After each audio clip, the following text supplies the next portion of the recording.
Hello friends. मेरा नाम गौरव ए के चावला है और मैं एक न्यूमरोलॉजिस्ट, वास्तु कंसल्टेंट और एस्ट्रोलॉजर हूँ।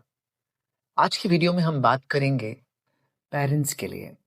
हम बात करेंगे उन बच्चों के बारे में जो न्यूमरोलॉजी के अकॉर्डिंग नंबर 1 डेट को यानी कि 1, 10, 19 या 28 तारीख को पैदा हुए हैं। ये बच्चे सन से गवर्न होते हैं। सन जो सोलर सिस्टम के बिल्कुल सेंटर में है। सन जो दिन का कारण है, जिससे सूर्य उगता है तो दिन शुरू होता है। सन जो समय का कारण है, सन जो लीडर है, सन वो जो इनिशिएट करता है। क्योंकि जब सूर्य उदय होता है तभी दिन की शुरुआत होती है, किसी भी काम का इनिशिएशन होता है। नंबर 1 से गवर्न होने वाले बच्चे सूर्य से गवर्न होते हैं। ये बच्चे बहुत टैलेंटेड होते हैं, लेकिन इनके टैलेंट को कहीं न कहीं ग्रहण लगाता है इनका ईगो, इनका गुस्सा। ये कभी-कभी इतना ज़्यादा बढ़ जाता है कि ये अपने आगे, अपनी ईगो, अपने गुस्से के आगे सामने वाले को कुछ समझते ही नहीं हैं। बहुत बार बहुत ज़िद्दी हो जाते हैं। दूसरे के इमोशंस की कदर नहीं करते हैं। एज़ अ लीडर बहुत अच्छे होते हैं। इंडिविजुअली काम करने में भी बहुत अच्छे होते हैं। लेकिन एज़ अ टीम प्लेयर कहीं न कहीं इन्हें बहुत प्रॉब्लम आती है, क्योंकि ये ऑर्डर्स दे तो सकते हैं, लेकिन ऑर्डर ले नहीं सकते। एज़ अ पेरेंट आपकी ये ड्यूटी बनती है कि आप इन्हें ह्यूमिलिटी सिखाएँ। ये आपके ऑर्डर्स को शायद ना मानें, अगर आप गुस्से से या ऑर्डर से कुछ काम कराना चाहेंगे तो शायद ये आपकी बात बिल्कुल नहीं सुनेंगे। लेकिन अगर आप लीड बाय एग्ज़ाम्पल को फ़ॉलो करते हैं, आप जो बिहेवियर इनसे एक्सपेक्ट करते हैं वो इनके सामने प्रेज़ेंट करते हैं, एक एग्ज़ाम्पल प्रस्तुत करते हैं, तो ये बच्चे आपकी सारी बात समझते हैं। ये गुरु की बहुत इज़्ज़त करते हैं, इसलिए इनके गुरु बनकर इनके साथ चलिए। आपका जो बिहेवियर है वो ऐसा होना चाहिए जिसको ये कॉपी कर पाएँ। अगर आप अपने ईगो, अपने गुस्से को प्रायोरिटी देते हैं तो ये बच्चे और ज़्यादा ईगोइस्टिक और अग्रेसिव हो जाएँगे। नंबर 1 से गवर्न होने वाले बच्चे ना सिर्फ़ इंडिपेंडेंट थिंकर्स होते हैं, बल्कि बहुत क्रिएटिव भी होते हैं। इनका कॉन्फिडेंस लेवल बहुत अच्छा होता है, कम्युनिकेट करने में भी बहुत अच्छे होते हैं। कभी-कभी किन्हीं कारणों से इनकी लैंग्वेज स्किल्स में प्रॉब्लम आ सकती है, बट अगर शुरू से इनकी ट्रेनिंग अच्छे से की जाए, then they can become wonderful speakers, wonderful orators, wonderful leaders. बहुत बार ये मिसअंडरस्टूड हो जाते हैं as a rebellion kid, as a rebel, क्योंकि ये बहुत ज़िद्दी होते हैं, अपनी बात मनवाए बिना मानते नहीं हैं। इसलिए बहुत बार इन्हें रिबेल भी कहा जाता है, लेकिन ये बच्चे एक्चुअली रिबेलियस नहीं होते हैं।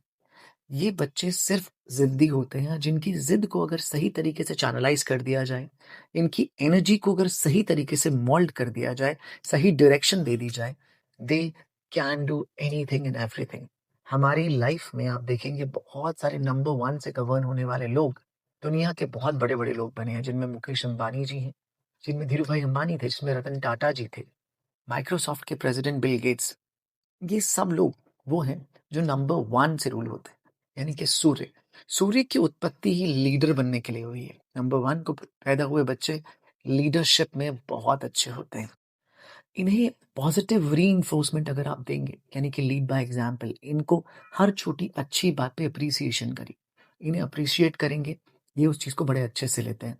अगर आपने इनकी कमी निकाल दी, इन्हें कहीं पर रोक-टोक दिया, तो ये बहुत जल्दी ऑफेंड हो जाते हैं। इन्हें अपनी कमियाँ सुनना बिल्कुल पसंद नहीं है, इसलिए अगर इन्हें कहीं कहीं क्रिटिसाइज़ भी करना है, तो बहुत ही सटल वे में, कि इन्हें बुरा ना लगे। आपके वर्ड्स आप इस तरह से चुनिए कि वो जो फीडबैक आप इन्हें दे रहे हैं वो कंस्ट्रक्टिव फीडबैक है। इन्हें ज़ोर ज़बरदस्ती, डाँट, टपट ये सब समझ ही नहीं आता है।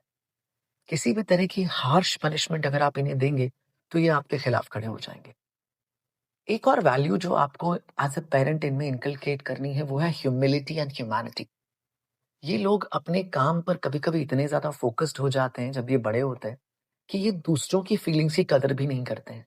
इसलिए अगर आप शुरू से ह्यूमिलिटी और ह्यूमैनिटी इनको प्रीच करेंगे, बल्कि प्रीच करने से ज़्यादा आप इनको ये दिखाएँगे कि आप ह्यूमिलिटी और ह्यूमैनिटी को फ़ॉलो करते हैं, तो ये बच्चे डेफ़िनिटली दूसरों की फीलिंग्स की भी केयर करेंगे, जिसकी वजह से इन्हें अक्सर इस पर्टिकुलर आदत की वजह से इन्हें बहुत बार क्रिटिसिज्म झेलना पड़ता है कि दूसरों की फीलिंग्स की केयर नहीं करते हैं। एज़ अ पेरेंट ये आपकी ड्यूटी बन जाती है कि आप इन्हें ह्यूमिलिटी सिखाएँ।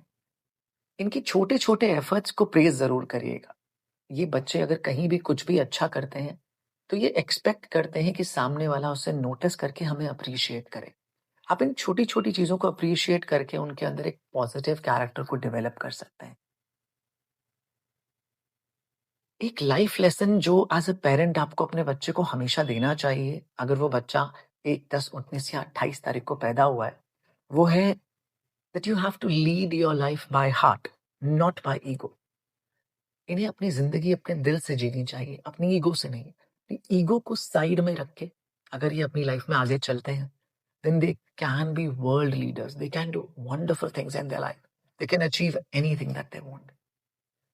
और एक बोनस टिप आपको ज़रूर दूँगा, इन बच्चों को कुछ वक़्त सूर्य की रोशनी में अर्ली मॉर्निंग में ज़रूर बिठाइए और अगर हो सके तो सूर्य को अर्घ देना, सूर्य को जल देने की प्रैक्टिस शुरू करिए। जितना ज़्यादा ये सूर्य को पूजेंगे, उतना ज़्यादा इनकी एनर्जी, इनकी चमक और निखर के आएगी। और एक एडवाइस की कोशिश करिएगा, इन बच्चों को ब्लैक कलर ज़्यादा ना पहनाएँ।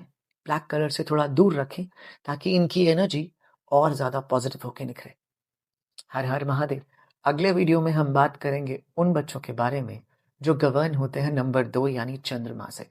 वो बच्चे जो पैदा हुए हैं 2, 11, 20 या 29 तारीख को। तब तक के लिए please do take care of yourself. हर हर महादेव!